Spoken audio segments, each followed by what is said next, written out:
Hi,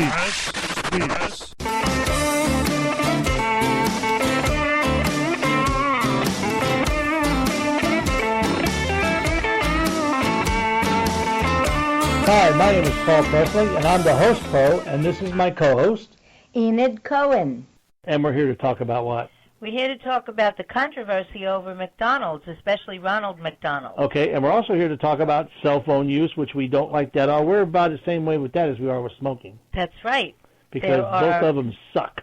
That's right, and there are right ways and wrong ways to use a cell phone, and there should be consideration. A lot of consideration. Yes.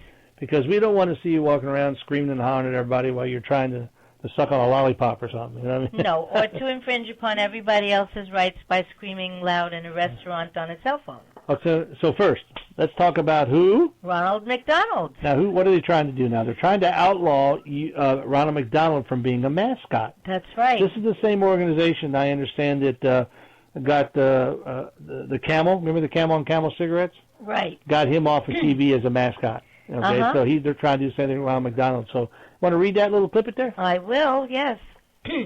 WLBT, the face of McDonald's, is now under fire. In a report to be released later on Wednesday, the group Corporate Accountability International calls on the restaurant chain to stop using its mascot, Ronald McDonald. Right. The group says the icon markets unhealthy fast food to kids. As a sign of protest, the group will hold retirement parties Wednesday at several McDonald's restaurants.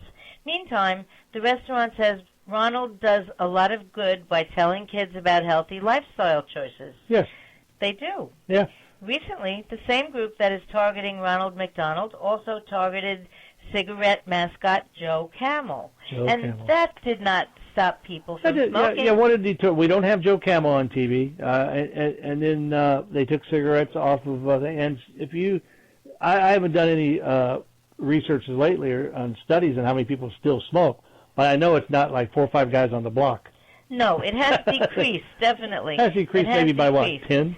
No, I don't know. Hopefully it's decreasing every day, too. It's not a good thing. I know. But no matter what you do, media-wise, people are still going to do what they're going to do. And bottom line, Ronald McDonald has done such wonderful things to help needy children. Ronald McDonald House. He raises money every year. And he has camps, and he has a place where if you have somebody that's going to die, what do they call those little houses? Hospice. Hospice. They have a large hospice program, which I mean, people need those things, Yes, and who draws them in?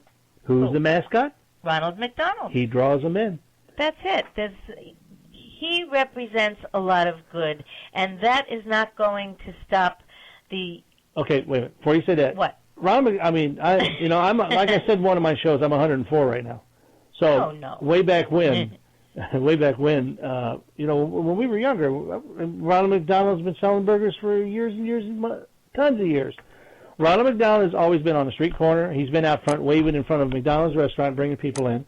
And I don't care what you do. If you stop him if you take the toy out, you take Ronald McDonald away, you throw an apple and the juice in there to make it healthier, there's still going to be that hamburger in there. And French fries. And French fries. And what's going to happen? How the kid's going to get there? Who brings the kids down? The parents. That's who's responsible. They're trying to sue McDonald's, certain of the parents, for their children being obese, when it's they themselves bringing their children 4 or 5 times a week to eat fatty foods. That's it. And the thing is, we did a diabetes show. And on the diabetes show, I talked about one thing about diabetes that's really bad is if you're overweight, and overweight brings on diabetes. Now, you've got a woman that's pregnant. And let's say she has a few pounds on her. Let's say, you gain a lot of weight when you're pregnant. But there's one good thing about, though, if you get diabetes when your woman's pregnant, it's gestational diabetes. They can get diabetes, but 9 out of 10 times, when they have the baby, they don't have diabetes anymore. They get rid of it. They go back to normal. They go back to normal. But, because the body heals itself. But, so here's the thing. The baby's in the womb. You smoke. All that smoke goes in there. You can give diseases and everything to the baby. But when the baby comes out, she's born. Let's say you're overweight 10 pounds, 50 pounds, 20 pounds, 100 pounds, 300 pounds, whatever you might weigh. When you have a baby and the baby shoots out, baby, quick, boom, I want out of here, man. I'm down the tubes. And you know what happens? You take your overweight eating lifestyle and transfer it over to your little baby and cause that baby to become obese just like you. Right. You're not giving them a chance to have a healthy lifestyle. But what do women do when they have kids? And they're out shopping. They take them to a fast food place. And where do they go a lot of times? McDonald's. McDonald's. And others. Right. And that's it. And so bottom line is, we're not saying never to eat at McDonald's. We eat there occasionally, too, or take home from there. But it should be an occasional thing, not a lifestyle. And if you give your child a lifestyle like that, you're going to have nothing but an unhealthy child. Right. So here's the thing I just thought of. They have salads there. Why not take your kid into your home, get your kid into a healthy lifestyle at home, let them taste salads, let them taste fruits, let them taste other things that restaurants carry. Take them in there and get them into that type of a lifestyle when they're going to McDonald's. Why don't you try to help make your kid healthier and get them used to not eating as many hamburgers? So like you said, don't do it all the time. Do it occasionally. And then when you have to eat a hamburger. Sure. And also when you do, maybe they will choose to eat a salad or an apple when they go to McDonald's instead of the other things, The bottom line is, if Ronald McDonald is not there, who cares? You know what's going to happen? Still going to serve a burger. But we need Ronald McDonald. We do need Ronald McDonald. They give him great birthday parties. Yes, and you can't take away an American icon like that. I don't think that's right. That's it. That's like, I don't see you guys trying to get Obama out of office because of things he's doing. Let's not get into that. Well, that's what I'm saying. It's like you're trying to get rid of icons. You got the President of the United States, whether it's Obama, George Bush, Clinton, whoever it was. You try to get them out of office because they're an icon and an eyesore because of the things they're doing for the government. Okay, so what you're saying is we've got to stand behind our icons. We have to stand behind our icons, whether it's President Obama with what he's doing, and I stand behind him and you stand behind him. We both do. Yes. And we stand behind Ronald McDonald. I don't even smoke, and I stood by Joe DeCamel. Okay, so hip, hip, hooray. Hip, hip, hooray. For the U.S. of A. We'll play that later. We have to do that one time. Yes, that was we hilarious. do. Okay, and so the next thing we're going to talk about is another pet peeve of ours, and I believe that is ring, cell phones. We don't like cell phones. Okay. Why can't people be private on their cell phones? Here's what I'm saying. We're at the Chinese buffet today eating. And you notice in about 3 of our shows we said we're at the Chinese buffet eating. And we're just as bad. Yeah, we're just like, see, I like Ronald McDonald, but I like a little Chinese now and then. You know what I mean? But we're not trying to put them out of business. No, we're not. But I was in there. We were in there today, right? We were eating Chinese food. Yeah. I was behind a woman. She had her cell phone in one hand, talking on her cell phone, and had put her plate down and took the left hand and filled up her plate with food. Moved down, still talking, and she did that for like 20 minutes all around every buffet counter and filled her plate up. Right. Now, does she really need to do that? To No. talk on her phone? Why do women have it in their ear, sticking out of her ear all the time? It's like it's Velcroed. It's rude. And I've even said, remember that one guy said something too in a restaurant? Yeah. In the Chinese place. Again, yeah. I think we should go into that business, Paul. I know, Chinese restaurants. we should, and outlaw cell phones. Yes. Yeah. So, and have a big what's sign your pet there. peeve about cell phones? My pet peeve about cell phones is people who sit in a public place and speak very loudly and don't take their call in private and infringe upon everybody else's rights. Right. And what about the rings on these cell phones? They're set so damn loud. I had cell phones in the past where I could barely hear it ring. And I said, I wish to God I could find something that rings loud so I can hear it in my pocket. Remember you would call me on the cell phone and I never would hear it ring? Yeah.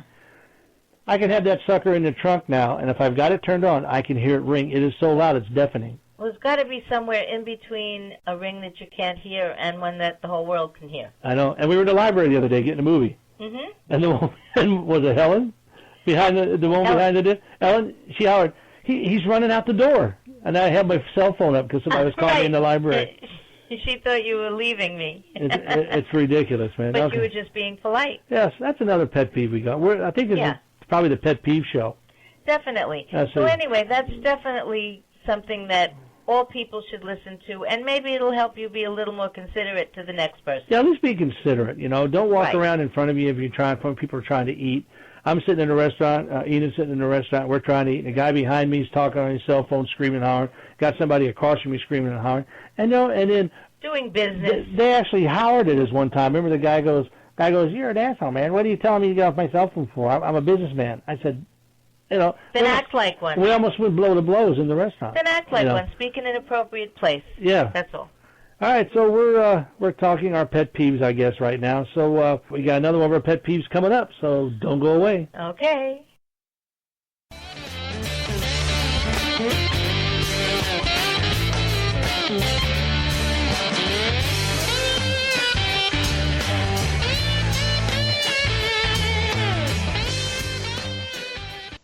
Okay, we're back. Smoking in cell phones, it's terrible. Yeah. We always go in, no matter where we go. It's either restaurants or any place we go. It's always smoking. Right. Well, they're right outside the door. Yeah, I know. You know what I hate too is when they stand by you and they smell like they just bathed themselves in cigarette juice. It's toxic. Or something. Yeah. Oh, cigarette juice. Yeah. That's gross. Or you can stand in one spot. Like one time we were standing we were outside getting in the car or something like that, and you said, "Somebody's smoking," and I said, "I don't smell it." And all of a sudden I started smelling. I turned around looking. This guy walked by us, and it was like a fog behind him. I don't know how they do it. I would think by now everyone would stop smoking. Well, that's not going to happen. It's never going to happen, so we just have to keep away from it. It's okay. I know. All right, now, you know what? We go to, in fact, one more time, we always say this when we're on the air, on any radio show we ever do, we're going to say, you know what? We just went to Chinese.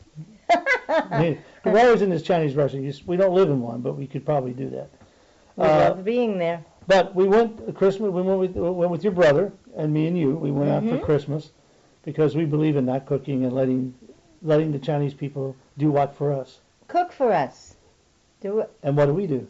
And we eat. And what do? They clean up. That's right. You're right. That's my favorite part. So and they love having us there. I know they do. So what do we hate that happens in Chinese restaurants? When people do not discipline their children. Yes. And they run over you and they kick you and they trip you and they holler and scream at the top of their lungs. And the worst thing is when people let their children sit by themselves at a table. Yeah. They have no control, no manners, and most of them are usually under 6 or 7. And they're running around and they're by your knee. Exactly. And you have to watch out for them. And they're going crazy.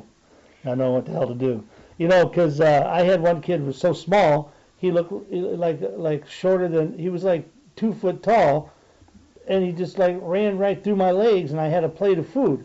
I remember. It's like, what the hell's wrong with this kid? I don't know. Yeah. But you know what gets me too is you see little bitty kids in the Chinese places full of people, and you see little kids wandering around going, "Mommy, mommy, daddy, daddy." Don't people watch their kids and take care of their kids? I know. You know how easy it would be to pick up a baby and walk around out the front door with them? How could they risk that? I don't understand. And then, Nope. And then we just, and then it's so easy to hurt kids nowadays. Like this guy in New York, where we live. 52nd story, he went into this building with his 3-year-old son. An unsupervised visit with his son. He had supervised visits before. So you'd think that if the judge gives him supervised visits before, the ex-wife would keep making it happen like that, supervised. Went into the 52nd floor and went out on the ledge, threw his 3-year-old son to his death, and then he jumped. What's with that? That is horrible. That is the worst crime ever, things like that. How could anybody do that? I don't know, you see, everybody hurts kids. Everybody hurts kids. I mean, if you're going to hurt somebody, hurt yourself. Then they should be taken away from harmful people like that. The courts are too lenient, and they have to really look at the people they're leaving in charge, the child in charge with. Right, and if you're a parent, you should take care of your kids. You should watch them better. Instead of letting them run, they go eat with like 10 or 15 people and let their kids run all around the restaurant because they figure they're safe. just go walk home from school and get kidnapped and killed. Right, blocks away from home. Blocks away from home. They could even do it in a public place. So watch your kids. Keep an eye on your kids if you love them. Right. And you should love them. You should love them and take care of them. That's okay, right. We're going to take a little bit of a break. We'll be right back. We got another topic for you coming up.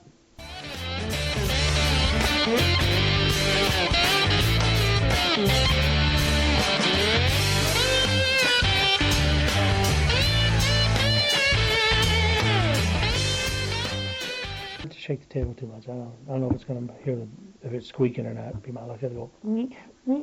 Are we on? Oh yeah, we are. Sorry. Oh, okay. Okay, here we go. Wait, no. Okay, here. Take one, take two. This is take two. Now we're going to do a movie review. A movie review? Yes. Why? What could we do a movie review about? The most terrible movie we've seen recently. Oh my God. And what was that, And it's Paul? not Godzilla, I'll tell you. No. You know, there's a man, and his name is Superman. Comic book Superman. Now, Christopher Reeves, God bless him and his wife, he was one hell of a Superman. Reeve. Reeve. I don't think it's an S. It's not an S? Yeah. Well, I think it's Christopher Reeve. Well, can't I say yes? Have an S on it when I say No. it? Why? Because it's not Because that. we Right? want to be correct. Okay, it's who? Christopher Reeve. Okay. So, the man was a hell of a Superman. I love the guy. You know, he did all the movies that we watched of Superman that he was in. They were excellent. And when he got hurt in that horse accident, when he jumped the horse, Take two. and he broke. You take two. And you know, I guess he broke his neck and it paralyzed him and stuff. And how that stuff sad. that he went through, people could just not believe that Superman got hurt because they Right. loved him so much. Superman, you know. So now they've got a new movie out. What is that? Okay, now there is a movie called Man of Steel, and I think it's Henry Cavill who plays it. He's wonderful.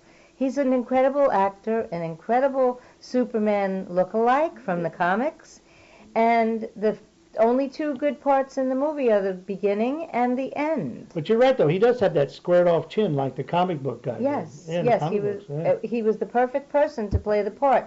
But they put all this techno stuff throughout the movie, and spaceships and blasting and loud noises, and it was like a battlefield.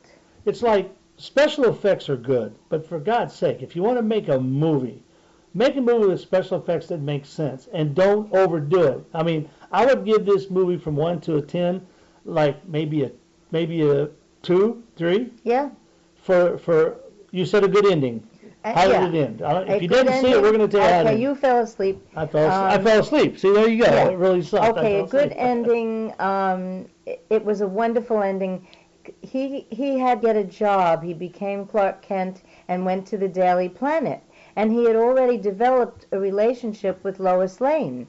And when he walked into the Daily Planet, by the way, he looked very cool in his glasses and his suit. Ah. And he walked in. He had a big smile on, and he looked at her, and she had a big smile.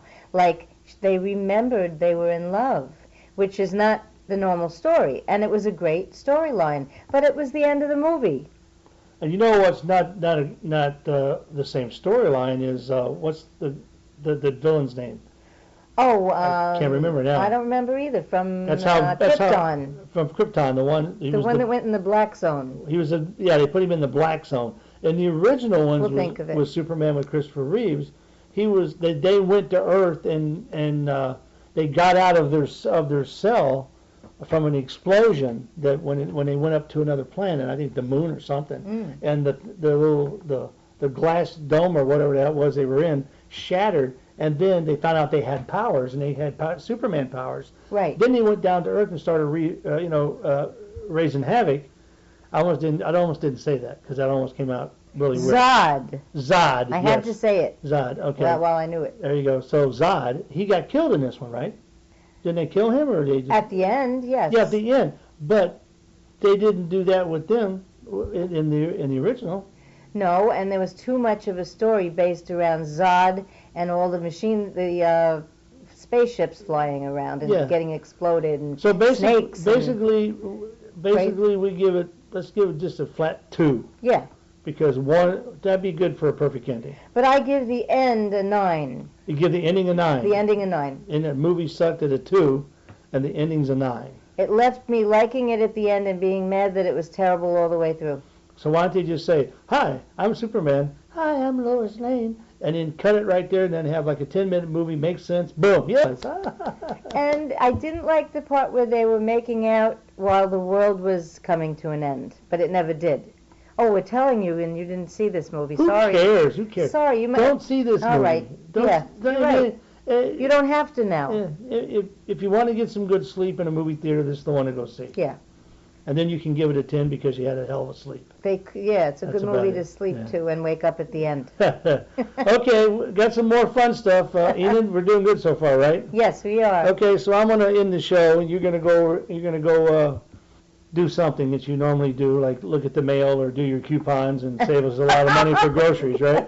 What you gonna do? Okay, so I'm going to be back in a couple minutes, and I got a Charlie Sheen interview coming up, and we'll tell you about Dewey Pyle. He's our candidate that we had for 2012.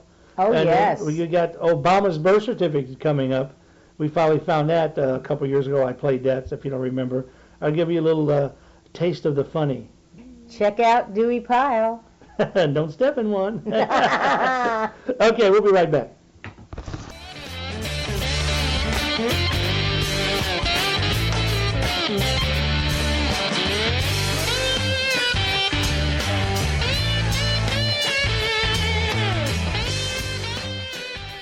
We don't know what will be exactly, but it's going to be interesting, and there are going to be some colorful people. Right. Well, we know someone. We have a colored person. No, we have a colorful person. Yes.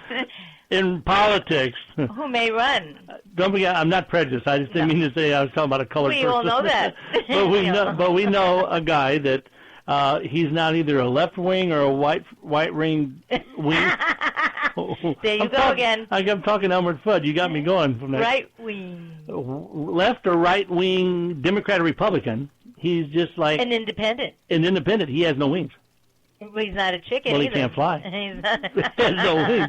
Anyway, his name is Dewey Pyle, and we're gonna start rolling him. We've got 4 or 5 more interviews from him that we've done, and we did this one from 2010, wasn't it? I think right. 2010, when he was thinking about running, and it was too late to do it that year. But now in this election coming up, we're going to try to get him out there. We're going to, hopefully you guys will like him. So definitely. And he has a special service he's going to make sure gets performed for us.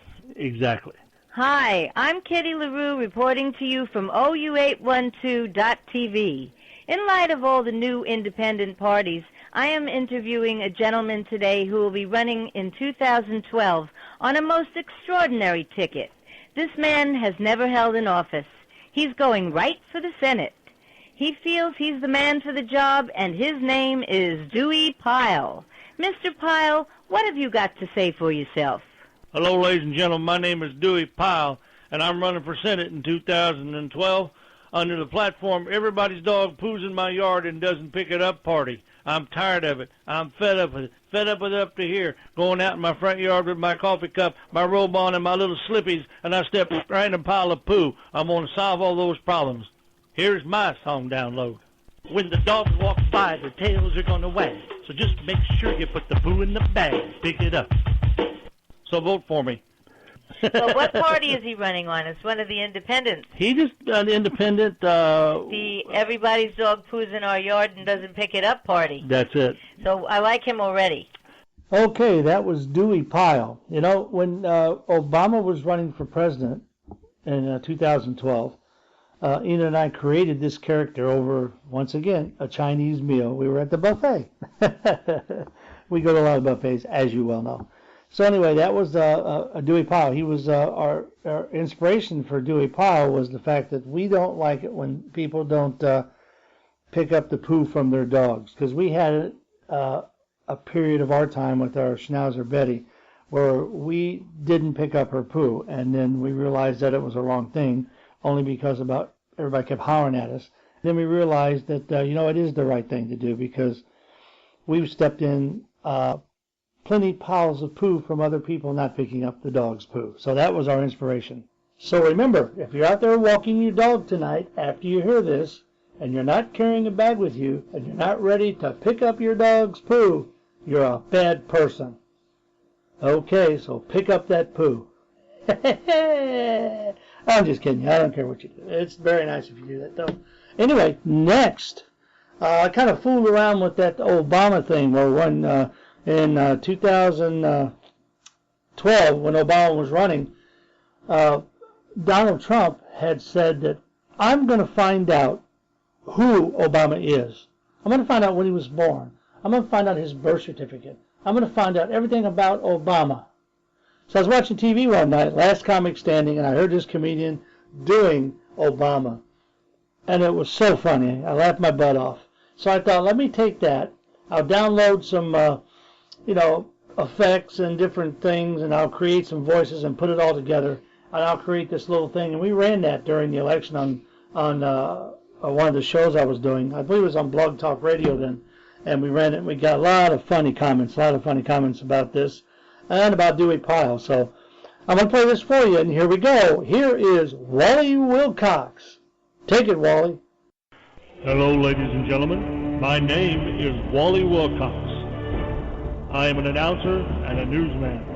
I'm retired, but I have a story that you might be interested in. Months ago, we wondered about President Obama's birth certificate, where he was from, his nationality. A gentleman sent me an envelope with a CD in it, and in that CD was the answer. He tracked down President Obama in the city and talked to him and got the answer that we've all been waiting for. So let's listen to the story. Here we go. Okay, Wally, as you can hear by the sounds of the city, I'm in the city. It's really noisy up here, but I'm on 42nd and Broadway, and there's a big, huge sports club up here. I think it starts with an E. I'm not sure what it says, but it's a big sports club, and I think President Obama's in there because I see a whole bunch of limos. So I'm going to go in and see if I can get that answer that we've all been waiting for from the man himself. So here we go. Let's go right on in.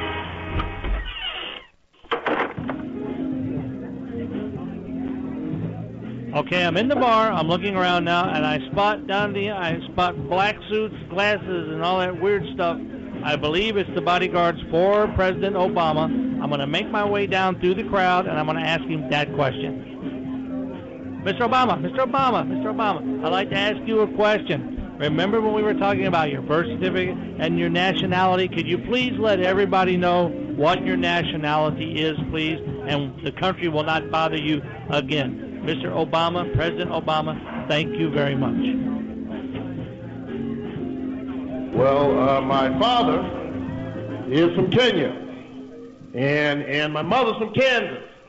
I have a sister who's Indonesian, and my cousin is a giraffe. My nephew's a squirrel, and I have a ferret on my sister's cousin's uncle's side. Well, we didn't learn much. He is humorous. But we did learn one thing. He does love animals. And a president that loves animals is all right in my book. Thank you, and good night.